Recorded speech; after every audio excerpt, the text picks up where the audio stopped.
Hi hello ನಮಸ್ಕಾರ, welcome back to my channel. ಯಾರಾದರೂ first time ನನ್ನ ಚಾನಲ್ ನೋಡ್ತಾ ಇದ್ದರೆ ನಾನು ಕನ್ನಡದಿಂದ ಸಿಂಪಲ್ ಲೈಫ್ ಸ್ಟೈಲ್ ವ್ಲಾಗ್ಸ್ನ ಶೇರ್ ಮಾಡ್ತಾ ಇರ್ತೀನಿ. ಇನ್ನೂ ಸಬ್ಸ್ಕ್ರೈಬ್ ಮಾಡ್ಕೊಂಡಿಲ್ಲ ಅಂದರೆ ಪ್ಲೀಸ್ ಸಬ್ಸ್ಕ್ರೈಬ್ ಮಾಡ್ಕೊಂಡು ಹಾಗೆ ಲೈಕ್ ಮಾಡಿ ವಿಡಿಯೋನ ಕಂಟಿನ್ಯೂ ಮಾಡಿ ಅಂತ ಹೇಳ್ಬಿಟ್ಟು ಕೇಳ್ಕೊತಾ ಇದ್ದೀನಿ. ಇದು ಬಂದು ನಾನು ಒಂದು 2 ಡೇಸ್ದು ಶೇರ್ ಮಾಡ್ತೀನಿ. ಅಂದರೆ ಕೆನಡಾದಲ್ಲಿ ವಿಂಟರಲ್ಲಿ ಎಷ್ಟು ಕಷ್ಟ ಆಗುತ್ತೆ, ಏನಾದರೂ ಕೆಲಸಗಳಾಗಬೇಕು ಅಂದರೆ ನಾವು ಎಲ್ಲಿಗಾದ್ರೂ ಹೋಗಬೇಕು ಅಂತ ಹೇಳ್ಬಿಟ್ಟು ಎಲ್ಲ ಈ ವಿಡಿಯೋದಲ್ಲಿ ಶೇರ್ ಮಾಡ್ತೀನಿ. ನಾವು ಒಂದು ವೀಕೆಂಡ್ ಸ್ಯಾಟರ್ಡೇ ಸ್ವಲ್ಪ BLS ಅಲ್ಲಿ ನಮ್ಗೆ ಕೆಲಸ ಇತ್ತು. ಸೊ ಹಾಗಾಗಿ ಮಾರ್ನಿಂಗೇ ಹೋಗಿದ್ವಿ. ಟಿಫನ್ ಮಾಡಿಕೊಂಡೇ ಹೋಗಿದ್ವಿ. ಆಲ್ರೆಡಿ ನಾವು ಟಿಫನ್ ಮಾಡ್ಕೊಂಡು 10 o'clock ನಮ್ಗೆ ಅಪಾಯಿಂಟ್ಮೆಂಟ್ ಇದ್ದಿದ್ರು. ನಾವು 10 o'clock ಹೋಗಿದ್ವಿ ಅಲ್ಲಿಗೆ.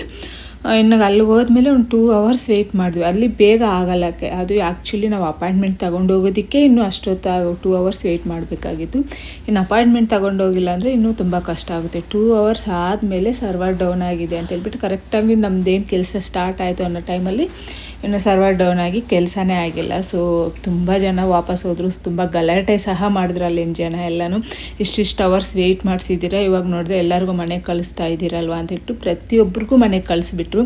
ನಮಗಂತೂ ತುಂಬ ಬೇಜಾರಾಯಿತು. ಇನ್ನು ನಾವಾದರೂ ಒಂದು 2 hours ಜರ್ನಿ, ಇನ್ನೂ ಒಬ್ಬೊಬ್ಬರು 2 hours 3 hours 4 hours ಜರ್ನಿ ಮಾಡ್ಕೊಂಡು ಸಹ ಬಂದಿದ್ದಾರೆ. ಅಲ್ಲಿ ತುಂಬ ಜನ ಗಲಾಟೆನೂ ಮಾಡ್ತಾಯಿದ್ರು. ಪಾಪ ಅವರು ಏನು ಮಾಡೋಕ್ಕಾಗಲ್ಲ.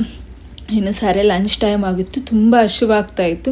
ಇನ್ನು ಅಲ್ಲೇ ಪಕ್ಕದಲ್ಲಿ ಯಾವುದಾದ್ರೂ ರೆಸ್ಟೋರೆಂಟ್ ಇದ್ದರೆ ನೋಡೋಣ ಅಂತ ಹೇಳ್ಬಿಟ್ಟು ನಾವು ಸರ್ಚ್ ಮಾಡಿದ್ರೆ ವೆಜ್ ರೆಸ್ಟೋರೆಂಟು ಇದು ಕಾಣಿಸ್ತು, ಅನ್ನಲಕ್ಷ್ಮಿ ರೆಸ್ಟೋರೆಂಟ್ ಅಂತ ಹೇಳ್ಬಿಟ್ಟು. ನಾವು ಫಸ್ಟ್ ಟೈಮ್ ಇಲ್ಲಿಗೆ ಹೋಗ್ತಾ ಇರೋದು. ಅಂದರೆ ನಾವು ಇಲ್ಲಿ ಬ್ರಾಂಪ್ಟನ್ ಆಗಲಿ ಮಿಸಸ್ ಆಗಲಿ ಎಲ್ಲಿಗಾದ್ರೂ ಹೋಗಲಿ ನಾವು ಟ್ರೈ ಮಾಡ್ತಿರ್ತೀವಿ ಡಿಫ್ರೆಂಟ್ ಹೋಟೆಲ್ಸ್ ಎಲ್ಲ. ಫಸ್ಟ್ ಟೈಮ್ ನಾನು ಇಷ್ಟು ಈ ಥರ ಇರೋ ಫುಡ್ ತಿಂದಿದ್ದು ಅಂತೂ ನನಗಂತೂ ಸ್ವಲ್ಪನೂ ಇಷ್ಟ ಆಗಿಲ್ಲ. ನನಗೆ ಎಲ್ಲ ಯಾರೂ ತಿಂದಿಲ್ಲ, ಮಕ್ಕಳು ಸಹ ಸರಿಯಾಗಿ ತಿಂದಿಲ್ಲ. ಏನೋ ಒಂಥರ ತಂಗಳ ಊಟ ಥರ ಇದೆ. ಮತ್ತು ನೋಡಿದ್ರೆ ಫುಲ್ ಹುಳಿ ಬರೀ ಹುಣಸೆ ಹಣ್ಣಿನ ರಸನೇ ಹಾಕಿದ್ದಾರೆ, ಇನ್ನೇನು ಇಲ್ಲ ಅದರಲ್ಲಿ. ಸೊ ಆ ರೀತಿ ಇತ್ತು. ಇನ್ನು ರೈಸಲ್ಲಂತೂ ಬರೀ ಸೋಡಾನೇ ಇತ್ತು, ತಿನ್ನೋಕ್ಕೆ ಆಗಿಲ್ಲ. ಫಸ್ಟ್ ದುಡ್ಡು ತಗೊತಾರಲ್ಲ, ನಾವು ಕೊಡೋ ದುಡ್ಡಿಗಾದರೂ ಅವ್ರು ಕೊಡಬೇಕಲ್ಲ, ಒಳ್ಳೆ ಊಟ ಅನ್ನಿಸ್ತು ನನಗಂತೂ. ಬಟ್ ತುಂಬ ಬೇಜಾರು ಆಗೋಯ್ತು. ನಮ್ಮ ಫಸ್ಟ್ ಟೈಮ್ ಈ ಥರ ಹೊಟ್ಟೆ ತುಂಬ ತಿಂದಿರಂಗೆ ಎಲ್ಲ ತಗೊಂಡಿರೋ ಊಟ ಎಲ್ಲ ಬಿಸಾಕಿದ್ನ ಫಸ್ಟ್ ಟೈಮ್ ನನ್ನ ಲೈಫಲ್ಲಿ. ನಾನು ಯಾವತ್ತೂ ಊಟನ ಬಿಸಾಕೋದಿಲ್ಲ. ಇನ್ನು ಅವತ್ತು ಬೇರೆ ಕೆಲಸ ಬೇರೆ ಆಗಿಲ್ಲ. ಇನ್ನು ಜಿಶಿಗೆ ಸ್ವಲ್ಪ ಕುಮಾನಲ್ಲಿ ಅವಾರ್ಡ್ ಫಂಕ್ಷನ್ ಇತ್ತು. ಇನ್ನು 4 o'clockಗೆಲ್ಲ ವಾಪಸ್ ಬರಬೇಕು ಅಂತ ಹೇಳ್ಬಿಟ್ಟು ಆದಷ್ಟು ಬೇಗ ಬಂದುಬಿಟ್ಟು ಇನ್ನು ನೆಕ್ಸ್ಟ್ ವೀಕಿಗೆ ತಗೊಂಡು, ವೀಕ್ ಡೇಸಲ್ಲಿ ನಮಗೆ ಅಪಾಯಿಂಟ್ಮೆಂಟ್ ಸಿಗೋದಕ್ಕೆ ಸ್ವಲ್ಪ ಕಷ್ಟ.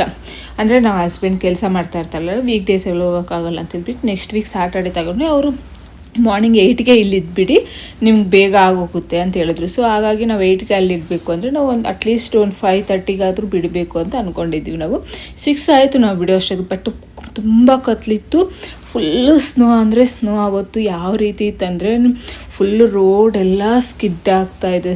ರೋಡ್ ಸಹ ಕ್ಲೀನ್ ಮಾಡಿಲ್ಲ. ಇನ್ನು ಬೆಳಕಾದರೆ ಕ್ಲೀನ್ ಮಾಡೋರೆಲ್ಲ ಬರ್ತಾರೆ, ಅಂದರೆ ಕ್ಲೀನ್ ಮಾಡ್ಕೊಂಡು ಬರ್ತಾಯಿದ್ದಾರೆ ಒಂದು ಸೈಡಿಂದ. ಇನ್ನೊಂದು ಸೈಡಿಂದ ಸ್ನೋ ಬೀಳ್ತಾ ಇದೆ. ನಮ್ಮ ಫಸ್ಟ್ ಟೈಮ್ ಅದು ಎಂಥ ಪರಿಸ್ಥಿತಿ ಇತ್ತಂದರೆ ನಮಗೆ ಯಾಕಾದರೂ ಬಂದ್ವಪ್ಪ ಅನ್ನಿಸ್ತು ಗೊತ್ತಾ.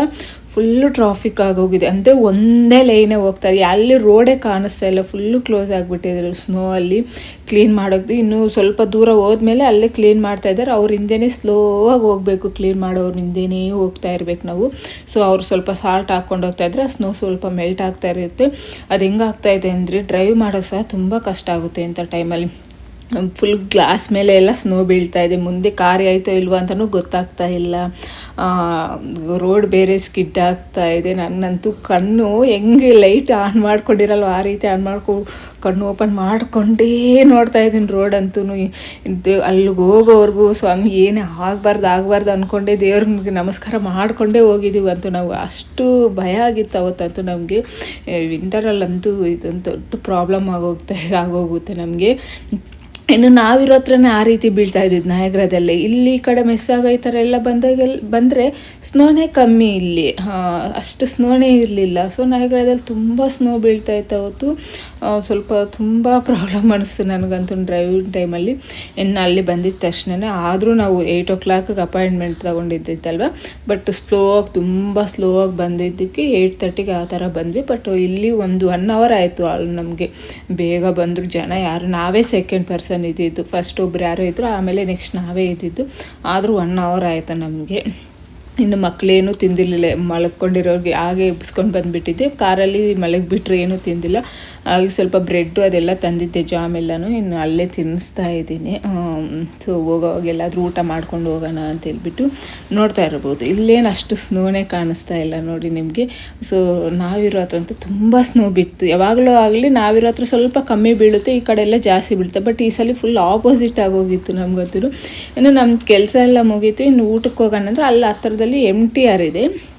ಸೊ MTR ಬಂದು 11:30ಗೆ ಓಪನ್ ಮಾಡೋದು. ನಮಗೆ ಕೆಲಸ ಮುಗೀತು, ಇನ್ನೇನು ಮಾಡೋದು ಅಂತೇಳಿ ಸುಮ್ಮನೆ ಯೋಚನೆ ಮಾಡ್ತಾಯಿದ್ದೀವಿ, ಏನು ಮಾಡೋದು, ಎಲ್ಲಿಗಾದ್ರೂ ಹೋಗೋಣ ಏನು ಅಂತ ಹೇಳ್ಬಿಟ್ಟು. ಇನ್ನು ನಮ್ಮ ಹಸ್ಬೆಂಡ್ ಹಂಗೆ ಸುಮ್ಮನೆ ಹುಡುಕ್ತಾ ಇದ್ರೆ ಟೆಂಪಲ್ ಕಾಣಿಸ್ತಲ್ಲಿ. ಸೊ ಅವ್ರು ಹೇಳಿದ್ರು ಇಲ್ಲೊಂದು ಟೆಂಪಲ್ ಇದೆ, MTR ಪಕ್ಕನೇ ಇರೋದು, ಒಂದು 2-3 ಮಿನಿಟ್ಸ್ ಅಷ್ಟೇ MTR ರೆಸ್ಟೋರೆಂಟ್ಗೂ ಟೆಂಪಲ್ಗೆ ಹೋಗೋಣ ಅಂತಂದರು.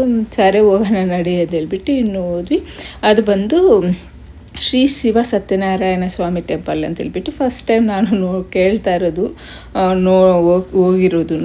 ಬಟ್ ಸ್ವಲ್ಪ ಒಂದು ಬೇಜಾರು ಏನು ಅನ್ನಿಸ್ತಂದರೆ, ನಾನು ಯಾವತ್ತೇ ಆಗಲಿ ಎಂಥ ಸ್ನೋ ಇರಲಿ ಏನೇ ಇರಲಿ ಟೆಂಪಲ್ಗೆ ಹೋಗ್ಬೇಕಂದ್ರೆ ಸ್ವಲ್ಪ ಟ್ರೆಡಿಷ್ನಲ್ ಡ್ರೆಸ್ಸಲ್ಲೇ ಹೋಗ್ತೀನಿ, ಯಾವತ್ತೂ ಜೀನ್ಸಲ್ಲಿ ಹೋಗೋದಿಲ್ಲ. ಅದೊಂದು ಸ್ವಲ್ಪ ಬೇಜಾರು ಅನ್ನಿಸ್ತು ಜೀನ್ಸಲ್ಲೇ ಹೋಗಿ. ಅಂದರೆ ನಂಗೆ ಪ್ಲ್ಯಾನೇ ಇರಲಿಲ್ಲ, ನಾವು ಅಂದ್ಕೊಂಡೇ ಇಲ್ಲ ಅಲ್ವಾ. ಸೊ ಈ ಥರ ಟೆಂಪಲ್ಗೆ ಹೋಗೋಣ ಅಂತ ಹೇಳ್ಬಿಟ್ಟು ಇನ್ನು ಸಡನ್ನಾಗಿ ಅಲ್ಲಿ ಕಾರಲ್ಲಿ ಕೂತ್ಕೊಂಡು ಇನ್ನೂ ಟೈಮ್ ಇದೆ, ರೆಸ್ಟೋರೆಂಟ್ ಓಪನ್ ಇಲ್ಲ ಅಂತ ಹೇಳ್ಬಿಟ್ಟು ಹುಡುಕಿದ್ರೆ ಈ ಟೆಂಪಲ್ ಅಲ್ಲೇ ಪಕ್ಕದಲ್ಲಿರೋದಕ್ಕೆ ಸರಿ ಇಲ್ಲಿವರೆಗೂ ಬಂದಿದ್ದೀವಿ, ನೋಡ್ಕೊಂಡು ಹೋಗೋಣ. ಸಾಟರ್ಡೆ ಬೇರೆ ಅಲ್ವಾ, ಪೂಜೆ ಇರುತ್ತೆ ಅಂತ ಹೇಳ್ಬಿಟ್ಟು ಇನ್ನು ಹೋದ್ವಿ. ಅಲ್ಲಿ ಹೋದ್ಮೇಲೆ ಒಂದು 2-5 ಮಿನಿಟ್ಸ್ ಯೋಚನೆ ಮಾಡಿದ್ವಿ. ಇನ್ಸೈಡ್ ಹೋದ್ರೂ ಸುಮ್ಮನೆ ಹೋಗಿ ನಮಸ್ಕಾರ ಮಾಡ್ಕೊಂಡು ಬಂದುಬಿಡೋದೆ, ಯಾವುದೇ ಟೆಂಪಲ್ಗೆ ಹೋದರೂ ಅಷ್ಟೇ, ಸುಮ್ಮನೆ ಹೋಗಿ ನಮಸ್ಕಾರ ಮಾಡ್ಕೊಂಡು ಬಂದುಬಿಡೋದೆ. ಸೊ ಹಾಗಾಗಿ ಅಲ್ಲಿ ಒಂದು 5 ಮಿನಿಟ್ಸ್ಗೆ ಆಗೋಗುತ್ತೆ. ಆಮೇಲೆ ಏನು ಮಾಡೋದು ಅಂತ ಹೇಳ್ಬಿಟ್ಟು ಸರಿ ಹೋಗ್ಬಿಟ್ಟು ಬರೋಣ, ಆಮೇಲೆ ನೋಡೋಣ ಎಲ್ಲಾದರೂ ಶಾಪಿಂಗ್ ಮಾಲ್ ಎಲ್ಲಾದರೂ ಇದ್ದರೆ ಅಲ್ಲಿಗೆ ಹೋಗೋಣ ಅಂತ ಅಂದ್ಕೊಂಡು ಯೋಚನೆ ಮಾಡಿಕೊಂಡು ಇನ್ನು ಇನ್ಸೈಡ್ ಹೋದ್ವಿ. ಟೆಂಪಲ್ ಒಳಗಡೆ ಅಂತೂ ತುಂಬ ಚೆನ್ನಾಗಿದೆ ಟೆಂಪಲ್ಲು, ಎಲ್ಲ ಥರ ದೇವರು ಇದ್ದಾವೆ. ಎಲ್ಲ ದೇವ್ರಿಗೂ ನಮಸ್ಕಾರ ಮಾಡಿಕೊಂಡು ಕರೆಕ್ಟಾಗಿ ಇನ್ನು ಅರ್ಚನೆ ಮಾಡಿಸ್ತಾಯಿದ್ರು. ಸರಿ ನಾವು ಅರ್ಚನೆ ಮಾಡಿಸೋಣ ಅಂತ ಹೇಳಿಬಿಟ್ಟು ಇನ್ನು ಅರ್ಚನೆ ಟಿಕೆಟ್ ಎಲ್ಲ ತಗೊಂಡ್ರೆ ಇನ್ನು ಅಲ್ಲಿಗೆ ಹೋಗಿ ಕೇಳಿದ್ರೆ ಇವಾಗ ಅಭಿಷೇಕ ಸ್ಟಾರ್ಟ್ ಆಗುತ್ತೆ, ಅಭಿಷೇಕ ಎಲ್ಲ ಆದಮೇಲೆ ಅರ್ಚನೆ ಮಾಡಿಕೊಡ್ತೀವಿ ಅಂತಂದರು. ನನಗಂತೂ ತುಂಬ ಅಂದರೆ ತುಂಬ ಖುಷಿ ಆಯಿತು. ಯಾಕಂದರೆ ಈ ಥರ ದೇವ್ರಿಗೆ ಅಭಿಷೇಕ ನೋಡಿದ್ದು ಎಷ್ಟೋ ವರ್ಷಗಳೇ ಆಗೋಯ್ತು ಅಂತಲೇ ಹೇಳ್ಬೋದು. ಮೊನ್ನೆ ಇಂಡಿಯಾಗೆ ಬಂದಾಗ ಸಹ ನಾನು ನೋಡಿರಲಿಲ್ಲ.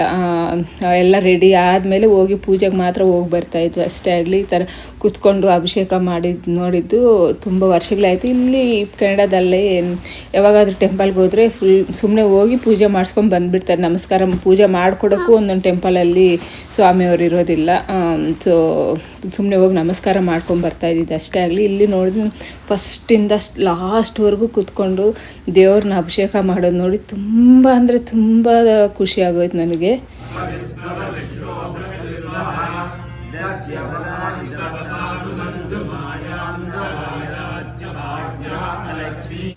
ಇನ್ನು ಇದು ನಾನು ಫುಲ್ಲಾಗಿ ವಿಡಿಯೋ ಮಾಡಿಕೊಂಡಿದ್ದೀನಿ, ಅದು ಸಪ್ರೇಟಾಗಿ ಹಾಕ್ತೀನಿ. ಯಾಕಂದರೆ ವಿಡಿಯೋ ತುಂಬ ಲಾಂಗ್ ಆಗೋಗುತ್ತೆ. ಸೊ ಹಾಗಾಗಿ ಅದೇನು ಸಪ್ರೇಟಾಗಿ ಅಪ್ಲೋಡ್ ಮಾಡ್ತೀನಿ. ದೇವ್ರನ್ನ ಅಭಿಷೇಕ ಮಾಡಿದ್ದು, ಪೂಜೆ ಮಾಡಿದ್ದೆಲ್ಲನೂ ನೆಕ್ಸ್ಟ್ ವಿಡಿಯೋನ ಅಪ್ಲೋಡ್ ಮಾಡ್ತೀನಿ. ಇನ್ನು ಅಲ್ಲಿ ಪೂಜೆ ಎಲ್ಲ ಮುಗಿಯೋ ಅಷ್ಟೊತ್ತಿಗೆ 1 ಅವರ್ ಆಯ್ತು ನಮಗೆ. ಇನ್ನು ಒಳ್ಳೆ ದರ್ಶನ ಆಯಿತು ಅಂತಲೇ ಹೇಳ್ಬೋದು ದೇವ್ರದ್ದು. ಇನ್ನು ದೇವ್ರ ಪೂಜೆ ಎಲ್ಲ ಮುಗಿಸ್ಕೊಂಡು ಇನ್ನು ಅಲ್ಲೇ ಪೊಂಗಲ್ ಕೊಡ್ತಾಯಿದ್ರು. ಸೊ ತುಂಬ ಚೆನ್ನಾಗಿತ್ತು ಗೊತ್ತಾ, ಪೊಂಗಲ್ ಎಷ್ಟು ಚೆನ್ನಾಗಿ ಮಾಡಿದ್ರು. ಅದೇನು ದೇವ್ರ ಪ್ರಸಾದ ಅಂತಲೇ ಏನೋ ಗೊತ್ತಿಲ್ಲ, ಅಷ್ಟು ಚೆನ್ನಾಗಿತ್ತು, ಟೇಸ್ಟಿಯಾಗಿತ್ತು. ಇದು ಏನಾಯ್ತು ಅಂದರೆ ಇನ್ನು ಸ್ವಲ್ಪ ಜಾಸ್ತಿ ಕೊಟ್ಟಿದ್ರು ಕರೆಕ್ಟಾಗಿ ನಮ್ಮ ಲಂಚ್ ಮುಗೀತಾ ಇತ್ತು. ಪ್ರಸಾದ ಸ್ವಲ್ಪನೇ ಅಲ್ವಾ ಕೊಡೋದು. ಇನ್ನು ಕೃತಿಕಾಗೆ ಕೊಟ್ಟಿಲ್ಲ ಸಪ್ರೇಟಾಗಿ, ಚಿಕ್ಕ ಮಕ್ಕಳಿಗೇನು ಕೊಟ್ಟಿಲ್ಲ, ಇದು ನಮಗೆ ಮಾತ್ರ ಕೊಟ್ಟರು 3 ಕೃತಿಕಾಗೆ ತುಂಬ ಅಂದರೆ ತುಂಬ ಇಷ್ಟ ಆಗೋಯಿತು ಪೊಂಗಲ್ಲು. ಸರಿ ಅಂಥೇಳಿ ಅವಳು ತಿಂತಾಯಿದ್ದಾಳೆ ಅಂತ ನಾನೇನು ತಿಂದಿಲ್ಲ, ಅವಳಿಗೆ ತಿನ್ನಿಸ್ಬಿಟ್ಟೆ.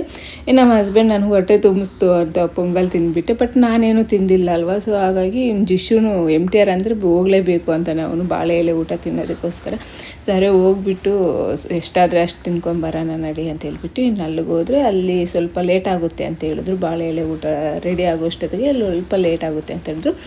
ಸರಿ ಕೃತಿಕಾ ತಿಂತಾ ಇದ್ದಾಳೆ, ಅವಳು ತಿನ್ನಿಸೋ ಅಷ್ಟೊತ್ತಿಗೆ ಅವರು ಕೊಡ್ತಾರೆ ಹೇಳು ಅಂತ ಹೇಳ್ಬಿಟ್ಟು ಕೃತಿಕಾಗೆ ಏನು ಅಲ್ಲಿ ಆರ್ಡ್ರ್ ಮಾಡಿಲ್ಲ, ನಮಗೆ ಮಾತ್ರ ಒಂದು 2 ಊಟ ಆರ್ಡ್ರ್ ಮಾಡ್ಕೊಂಡು ಅಷ್ಟೇ. ಏನು ಕೃತಿಕಾಗೆ ಅದೇ ಪೊಂಗಲ್ ಇಷ್ಟ ಆಯ್ತಲ್ವ, ಸೊ ಅದನ್ನೇ ತಿನ್ನಿಸ್ತಾ ಇದ್ದೀನಿ. ತುಂಬ ಬಿಸಿಯಾಗಿತ್ತು ಪೊಂಗಲ್ಲು, ಆರಾಮಾಗಿ ತಿಂದುಬಿಟ್ಲು. ಫುಲ್ ಪೊಂಗಲ್ ತಿಂದರು, ತುಂಬ ಇಷ್ಟ ಆಯಿತು ಅನಿಸುತ್ತೆ ಅವಳಿಗೆ. ಸೊ ಲಾಸ್ಟ್ ವೀಕ್ ಬಂದಾಗೂ ಊಟ ಸರಿಯಾಗಿ ಮಾಡೇ ಇರಲಿಲ್ಲ ನಾವು. ಬೆಳಿಗ್ಗೆನೂ ಟೈಮ್ ಆಗಿದೆ ಅಂತೇಳಿ ಅಷ್ಟು ಹೊಟ್ಟೆ ತುಂಬ ತಿಂದಿರಲಿಲ್ಲ. ಲಾಸ್ಟ್ ವೀಕ್ ಮಧ್ಯಾಹ್ನ ಊಟಕ್ಕೆ ಅಂತ ಹೋದರೆ ಅದು ಬಿಸಾಗಬೇಕಾಗಿತ್ತು, ಆ ಥರ ಇತ್ತು. ಸೊ ಇನ್ನು ನೈಟ್ವರೆಗೂ ಸರಿಯಾಗಿ ಊಟನೇ ಇರಲಿಲ್ಲ. ಸೊ ಹಾಗಾಗಿ ಈ ಸಲ ಹೊಟ್ಟೆ ತುಂಬ ತಿಂದ್ಬಿಟ್ಟು ಹೋಗೋಣ, ಸ್ವಲ್ಪ ಲೇಟ್ ಆದರೂ ಪರವಾಗಿಲ್ಲ ಮನೆಗೆ ಹೋಗೋದು ಅಂತೇಳ್ಬಿಟ್ಟು ಇನ್ನು ಇಲ್ಲೇ ಇತ್ತು. ಇನ್ನು ಊಟ ತಿಂದ್ಕೊಂಡು ಮನೆಗೆ ವಾಪಸ್ ಹೋದ್ವಿ. ಇನ್ನು ಇಲ್ಲಿ ಸ್ವಲ್ಪ ರೈಸ್ ಕಮ್ಮಿ ಇತ್ತು ಲಾಸ್ಟ್ ಟೈಮ್ ಬಂದಾಗ, ಅವಾಗ ತೊಗೊಳಕ್ಕಾಗಿರಲಿಲ್ಲ. ಅದಕ್ಕೆ ಇನ್ನು ರೈಸ್ ತೊಗೊಂಡೋಗೋಣ, ನಮ್ಗೆ ಅಲ್ಲಿ ಸಿಗೋದು ಕಷ್ಟ, ಸ್ವಲ್ಪ ಕಾಸ್ಟ್ ಜಾಸ್ತಿ ಇರುತ್ತೆ. ಹಾಗಾಗಿ ರೈಸ್ ಮಾತ್ರ ಸ್ವಲ್ಪ ವೆಜಿಟೇಬಲ್ಸ್ ಮಾತ್ರ ತೊಗೊಂಡ್ವಿ ಅಷ್ಟೇ, ಇನ್ನೇನು ತೊಗೊಂಡಿಲ್ಲ. ಸ್ವಲ್ಪ ಕಮ್ಮಿ ರೇಟಿಗೆ ಸಿಕ್ತಿಲ್ಲ ರೈಸು, ತುಂಬ ದಿನಗಳಾದಮೇಲೆ ಕಮ್ಮಿ ರೇಟಿಗೆ ಸಿಕ್ಕಿದ್ದು. ಅಪ್ಪ ಎಷ್ಟು ದಿನ ಆದಮೇಲೆ ಸೂರ್ಯ ಕಾಣಿಸ್ತು ಅನಿಸ್ತು. ಅದೇನು ಫುಲ್ ಏನು ಕಾಣಿಸ್ತಾ ಇಲ್ಲ, ಲೈಟಾಗಿ ಒಂದು 1/2 hour ಅಷ್ಟೇ ಇದ್ದಿತ್ತು. ಮತ್ತೆ ಹೋಗೋವಾಗಂತೂ ಆರಾಮಾಗಿತ್ತು, ಯಾವುದೇ ರೀತಿಯ ಟ್ರಾಫಿಕ್ ಇಲ್ಲ, ಮಳೆ ಇಲ್ಲ, ಸ್ನೋ ಇಲ್ಲ, ಆರಾಮಾಗಿ ಹೋಯ್ತು. ನಮ್ಮ ಪಕ್ಕದ ರೋಡು ಫುಲ್ಲು ಟ್ರಾಫಿಕ್ ಆಗೋಗಿತ್ತು ಹೋಗೋವಾಗಂತೂ. ನಮಗಂತೂ ಯಾವುದೇ ರೀತಿಯಾದ ಟ್ರಾಫಿಕ್ ಇರಲಿಲ್ಲ, ಏನು ಸ್ನೋನೂ ಇಲ್ಲ ನೋಡಲ್ಲಿ. ಬಟ್ ನೋಡಿ ಇಲ್ಲಿ ನಯಾಗ್ರ ಹತ್ರ ಎಷ್ಟು ಸ್ನೋ ಬಿತ್ತಿದೆ ಅಂತ ನೀವೇ ನೋಡ್ಬೋದು, ಎಷ್ಟೊಂದು ಸ್ನೋ ಬಿತ್ತಿದೆ ಅಂತ ಹೇಳ್ಬಿಟ್ಟು. ಇಲ್ಲಿ ಇದೊಂದು ಪ್ರಾಬ್ಲಮ್, ಮೇಯ್ನ್ ರೋಡ್ಗಳಂತೂ ಕ್ಲೀನ್ ಮಾಡೋದೇ ಇಲ್ಲ. ಅಂದರೆ ಮೇಯ್ನ್ ರೋಡ್ಗಳು ಕ್ಲೀನ್ ಮಾಡ್ತಾರೆ, ಈ ಥರ ಸಂಧಿಗಳಿರುತ್ತಲ್ಲ ಚಿಕ್ಕ ಚಿಕ್ಕ ರೋಡ್ಗಳು, ಅದು ಕ್ಲೀನ್ ಮಾಡೋದೇ ಇಲ್ಲ. ಇನ್ನು ನಮ್ಮ ಹಸ್ಬೆಂಡ್ ಪೋಸ್ಟ್ ಆಫೀಸಲ್ಲಿ ಸ್ವಲ್ಪ ಕೆಲಸ ಇದೆ ಅಂತ ಹೇಳ್ಬಿಟ್ಟು ಶಾಪರ್ ಡ್ರಗ್ಸ್ಗೂ ಅಂದರು. ಶಾಪರ್ ಡ್ರಗ್ಸಲ್ಲೇ ಪೋಸ್ಟ್ ಆಫೀಸ್ ಇರುತ್ತೆ. ಸರಿ, ನಾನು ಫೌಂಡೇಶನ್ ತೊಗೋಬೇಕಾಗಿತ್ತು. ಸೊ ಅದಕ್ಕೆ ಈ ಸಲ ಚೇಂಜ್ ಮಾಡೋಣ ಫೌಂಡೇಶನ್ನು ಅಂತೇಳ್ಬಿಟ್ಟು. ಆ್ಯಕ್ಚುಲಿ ನಾನು ಫಸ್ಟ್ ತುಂಬ ವರ್ಷಗಳಿಂದ ಮೆಬಿಲ್ಯಾಂಡೇ ಯೂಸ್ ಮಾಡ್ತಾ ಇದ್ದಿದ್ದು. ಸೊ ಈ ಸಲ ಚೇಂಜ್ ಮಾಡೋಣ ಅಂತೇಳ್ಬಿಟ್ಟು ಲೋರಿಯಲ್ ತಗೊಂಡೆ. ನಂದು ಆ್ಯಕ್ಚುಲಿ ಇನ್ನೂ ಇದೆ ಮೆಬಿಲ್ಯಾಂಡು, ಬಟ್ ಡೇಟ್ ಆಗಿದೆ, ಎಕ್ಸ್ಪೈರಿ ಡೇಟ್ ಆಗಿದೆ. ಇನ್ನೂ ಅರ್ಧ ಬಾಟಲ್ ಆಗಿದೆ. ನೀವೇ ಇನ್ನೂ ಅರ್ಧ ಬಾಟಲ್ ಇಟ್ಕೊಂಡಿದ್ದೀನಿ ಅಂತ, ಎಷ್ಟು ಮಾತ್ರ ಯೂಸ್ ಮಾಡ್ತೀನಿ ಅಂತ ಹೇಳ್ಬಿಟ್ಟು ನೀವೇ ತಿಳ್ಕೊಳ್ಳಿ. ಜಾಸ್ತಿ ಯೂಸ್ ಮಾಡಲ್ಲ ಫೌಂಡೇಶನ್, ಯಾವಾಗಾದರೂ ಎಲ್ಲಾದರೂ ಫಂಕ್ಷನ್ ಇದ್ದರೆ ಸ್ಯಾರಿ ಆ ಥರದ್ದು ಉಟ್ಕೊಂಡ್ರೆ ಆ ಟೈಮಲ್ಲಿ ಮಾತ್ರ ಯೂಸ್ ಮಾಡೋದು, ನಾನು ಜಾಸ್ತಿ ಯೂಸ್ ಮಾಡೋಕ್ಕೆ ಹೋಗಲ್ಲ. ಸೊ ಇದಿಷ್ಟ ಆಗುತ್ತೆ ಇವತ್ತಿನ ವಿಡಿಯೋ. ಇಲ್ಲಿಗೆ ಎಂಡ್ ಮಾಡ್ತಾಯಿದ್ದೀನಿ. ಇನ್ನು ಯಾರಾದರೂ ಹೊಸ್ದಾಗಿ ನನ್ನ ಚಾನಲ್ ನೋಡ್ತಾರೆ ಪ್ಲೀಸ್ ಸಬ್ಸ್ಕ್ರೈಬ್ ಮಾಡ್ಕೊಳ್ಳಿ. Thank you, bye.